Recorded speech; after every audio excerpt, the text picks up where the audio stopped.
என் ஆசிரியர் கற்ற பாடம்.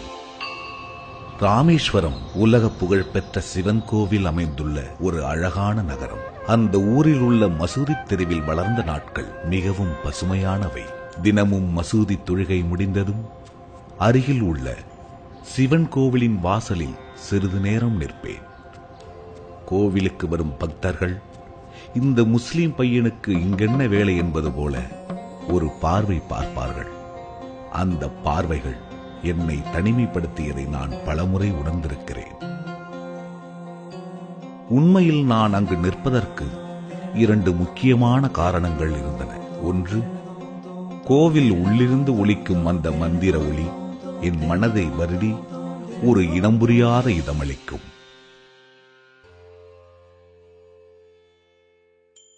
அடுத்து, என் உயிர் தோழனான ராமானந்த சாஸ்திரி, அந்த கோவிலின் தலைமை பூசாரியின் மகன்.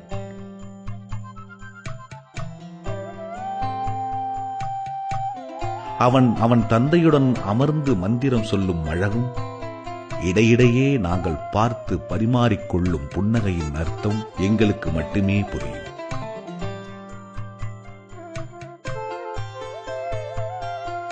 உள்ளூர் பள்ளியில் நாங்கள் இருவரும் ஒரே வகுப்பில் படித்தோம். உயிருக்குயிரான நண்பர்களாக வளர்ந்தோம். ஒரே வரிசை, ஒரே இருக்கை என இணை பிரியாமல் இருந்தோம். ஒரே ஒரு வித்தியாசம், அவர்கள் வழக்கப்படி அவன் பூணூல் அணிந்திருப்பான். எங்கள் வழக்கப்படி நான் வெள்ளை குல்லா அணிவேன். நாங்கள் 5ஆம் வகுப்பு படிக்கும்போது ஒரு சம்பவம் நிகழ்ந்தது. ஒரு புதிய ஆசிரியர் எங்கள் வகுப்புக்கு வந்தார்.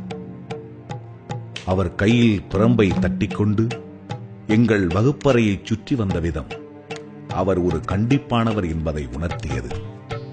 திடீரென அவர் என்னை நோக்கி, "ஏய், வெள்ளைக்குல்லா அணிந்த சிறுவனே, என்ன தைரியம் உனக்கு? இந்த ஊர் கோவில் தலைமை பூசாரியின் மகன் அருகில் அமர்ந்திருக்கிறாயே, போய் கடைசி வரிசையில் உட்கார்" என கட்டளையிட்டார். கூனி குறுகி போன நான் என் புத்தகங்களை எடுத்துக்கொண்டு கடைசி வரிசைக்கு சென்றேன். என் கண்களில் இருந்து கண்ணீர் வெள்ளமாக பெருகியது.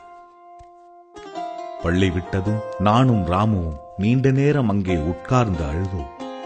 இதற்கு மேல் நாங்கள் தோழர்களாக இருக்க இயலாது என்று பயந்தோம்.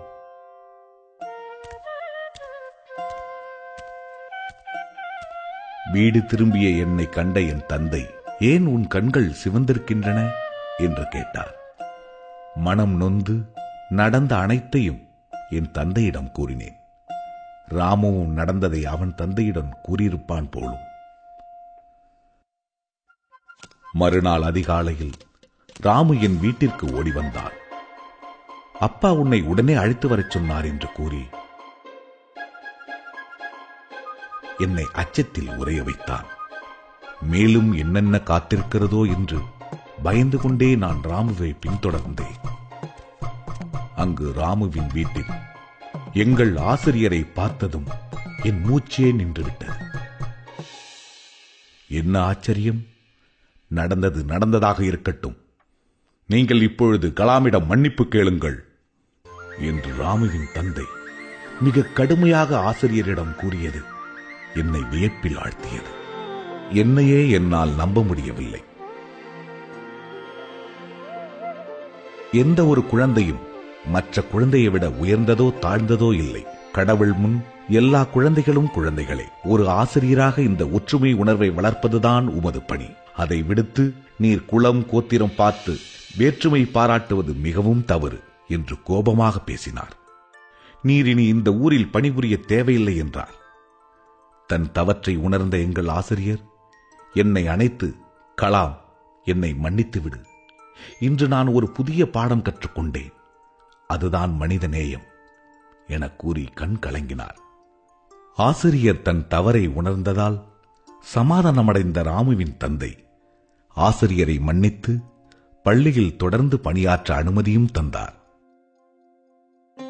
அன்று முதல் மீண்டும் ராமுவும் நானும் முன்வரிசையில் ஒரே இருக்கையில் அமர்ந்து இழந்த சந்தோஷத்தை மீண்டும் பெற்று உயிர் தோழர்களாக வாழ்ந்து வந்தோம்.